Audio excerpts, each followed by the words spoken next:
Hello dear student, welcome to our channel teachers creator. इस class में most important questions of learning and teaching paper 3 देखेंगे, जो B Ed first year IGU Meerpur students के लिए है। ठीक है, मोस्ट इंपॉर्टेंट क्वेश्चंस रहेगा, ये आप सभी को तैयार करके ही एग्ज़ाम में जाना है। इसके बाद आपके पास टाइम रहता है तो आप एक्स्ट्रा चीज़ें भी देख लेंगे। ठीक है, बट आपको इन क्वेश्चंस को 100% तैयार होकर जाना है अगर एग्ज़ाम में आपको पास होना है और अच्छे नंबर से पास होना है तो। ठीक है, और चैनल पर नए हैं तो चैनल को सब्सक्राइब कर लेंगे, बेल आइकॉन को प्रेस कर देंगे ताकि नेक्स्ट वीडियो की नोटिफिकेशन मिल जाया करे आपको। लाइक, शेयर, सब्सक्राइब तीनों ही आप ज़रूर करें। ठीक है, कमेंट भी कर सकते हैं। और सो स्टार्ट करते हैं क्लास को। क्वेश्चन नंबर 1 है, right short notes on the following. निम्नलिखित पर संक्षिप्त टिप्पणी लिखिए। कुछ ऐसे क्वेश्चंस थे जो हमेशा शॉर्ट में आते थे, 4 मार्क्स के आते थे। ठीक है, तो वो बहुत बार पूछे गए हैं तो उन्हीं को मैंने रिपीट किया है यहाँ पर। जैसे पहला क्वेश्चन है, meaning of team teaching. Team teaching क्या है, टीम शिक्षण से क्या तात्पर्य है, बहुत बार पूछा जाता है। Concept of team teaching, meaning of team teaching, aim of team teaching. ठीक है, तो आपको क्या करना है, टीम टीचिंग को तैयार कर लेना है। ये लॉन्ग के लिए भी इंपॉर्टेंट है, शॉर्ट के लिए भी इंपॉर्टेंट है। व्हाट इज कॉन्स्ट्रक्टिविज्म, संरचनावाद क्या है। Define grading system, most important है ये भी। ठीक है, ग्रेडिंग प्रणाली की परिभाषा क्या है, इंपॉर्टेंस क्या है इसकी, कॉन्सेप्ट क्या है, ये सभी पूछा जाता है तो ग्रेडिंग सिस्टम भी याद रखना आप। करेक्टरिस्टिक ऑफ गुड टीचिंग, अच्छे शिक्षण की विशेषताएं क्या होती हैं। मीनिंग ऑफ लर्निंग कर्व, देखो यहाँ पर जो आता था वो ये भी होता है, concept of learning, meaning of learning. ठीक है, मीनिंग ऑफ लर्निंग कर्व, तो आपको क्या करके जाना है, लर्निंग को ही कंप्लीट करके जाना है, यानी सीखने के वक्र का अर्थ क्या है इसको बताना है यहाँ पर।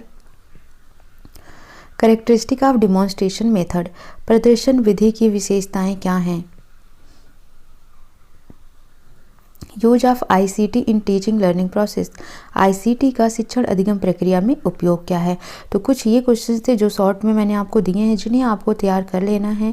इन टॉपिक्स को आपको छोड़कर नहीं जाना है। ठीक है, अब हम क्वेश्चन नंबर 2 देखते हैं। What are the different stage or phases of teaching? Discuss the operation or activities carried out at these stage of phases.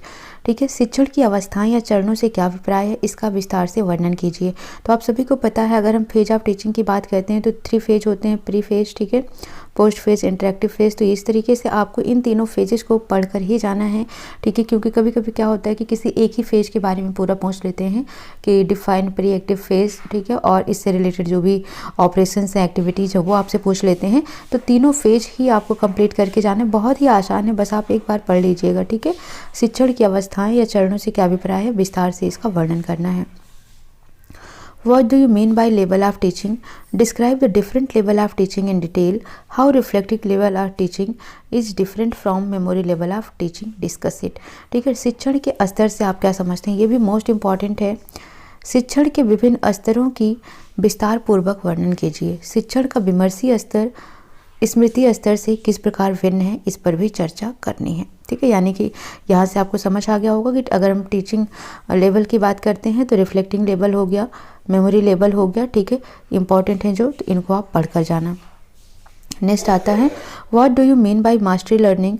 Discuss about the basic principle and importance of mastery learning model for teacher. Mastery अधिगम से क्या अभिप्राय है, mastery अधिगम से संबंधित मूलभूत सिद्धांतों तथा मास्टरी अधिगम के मॉडल की अध्यापक के लिए महत्व पर विवेचना कीजिए। What do you mean by teaching model? Describe the various elements of a teaching model. Explain in detail about inquiry teaching model of teaching. शिक्षण मॉडल से क्या तात्पर्य है, शिक्षण मॉडल के विभिन्न तत्वों का वर्णन कीजिए।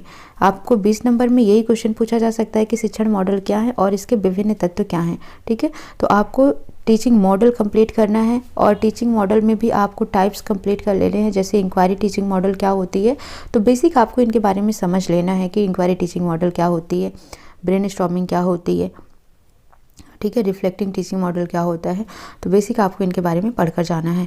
शिक्षण के पोस्टर प्रतिमान, शिक्षण प्रतिमान के विषय में विस्तार से लिखें। नेक्स्ट क्वेश्चन है, what is the concept of brain storming, explain it use and importance in teaching. ये 4 मार्क्स का भी पूछा जाता था बहुत ही। ठीक है, तो आपको ब्रेन स्टॉर्मिंग, जिसको हम मस्तिष्क विक्षोभ कहते हैं, इसको पढ़ के जाना है। उन्माद या मस्तिष्क विक्षोभ की अवधारणा क्या है, शिक्षण में इसके उपयोग और महत्वपूर्ण को स्पष्ट कीजिए। नेक्स्ट क्वेश्चन है, write in detail about the type और modes of computer assisted instructions and discuss about the limitation and difficulties involve in such type of instruction. Computer सहायता अनुदेशन के प्रकार या स्वरूपों के बारे में विस्तार से लिखिए। इस प्रकार के अनुदेशन की कमियों एवं दोषों के बारे में चर्चा कीजिए। ठीक है, यानी कि आपको किसके बारे में बताना, CAI कंप्यूटर असिस्टेड इंस्ट्रक्शंस क्या है इसके बारे में डिस्कस करना है। CAI, ठीक है, ये आपको पढ़ना है। साथ ही साथ आपको ICT भी पढ़ना है। ठीक है, तो ये दोनों ही टॉपिक कंप्लीट कर लेना। What is Flanders interaction analysis system? How do we construct interactions matrix in Flanders interactions analysis system? Flanders बहुत ही इंपॉर्टेंट है। ठीक है, इस एनालिसिस सिस्टम को आपको पढ़ के जाना है। फ्लैंडर की अंतःक्रिया विश्लेषण पद्धति क्या है? फ्लैंडर की अंतःक्रिया विश्लेषण पद्धति द्वारा हम अंतःक्रिया मैट्रिक्स कैसे तैयार करते हैं। नेक्स्ट क्वेश्चन है, what is constructivist learning? How is it different from behaviourist and cognitivist theories of learning? रचनात्मकवादी अधिगम क्या है? यह व्यवहारवादी एवं संज्ञानवादी प्रकार के अधिगम से किस प्रकार भिन्न है। नेक्स्ट क्वेश्चन है, discuss the evaluation as a mean of exercising control over teaching learning. Till how can it be effectively organised and carried out for serving it controlling function. शिक्षण अधिगम प्रक्रिया पर उचित नियंत्रण स्थापित करने के संदर्भ में मूल्यांकन की चर्चा कीजिए। बताइए किस प्रकार उचित ढंग से आयोजित किया जा सकता है जिससे कि इसके नियंत्रण के सभी कार्य पूर्ण हो सकें। Right short notes on the following. निम्नलिखित पर संक्षिप्त टिप्पणी लिखनी है। फर्स्ट है कॉन्टिन्यूअस एंड कॉम्प्रिहेंसिव इवैल्यूएशन, जिसको हम CCE बोलते हैं, बहुत ही इंपॉर्टेंट है।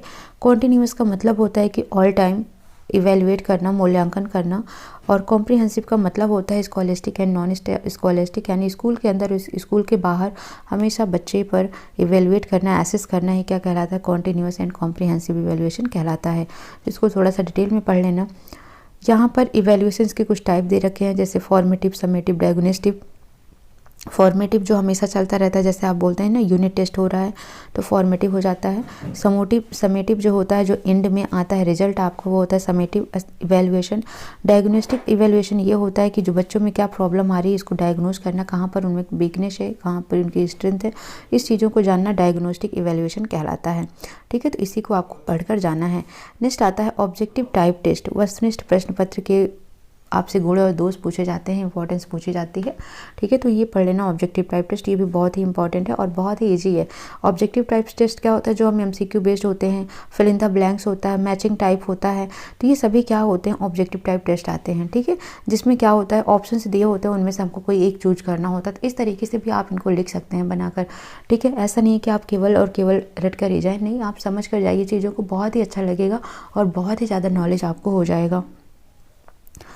So all the best for exam. Join our Telegram channel teachers_creator. But please do like, share, subscribe. और कोई डाउट है तो कमेंट सेक्शन में मैसेज करिए, और वीडियो कैसी लग रही है ये भी कमेंट सेक्शन में मैसेज करें, क्योंकि आपका एक कमेंट जो है बहुत ही ज़्यादा हमें मोटिवेशन देता है। ठीक है, सो मिलते हैं नेक्स्ट सेशन में। Thank you for watching.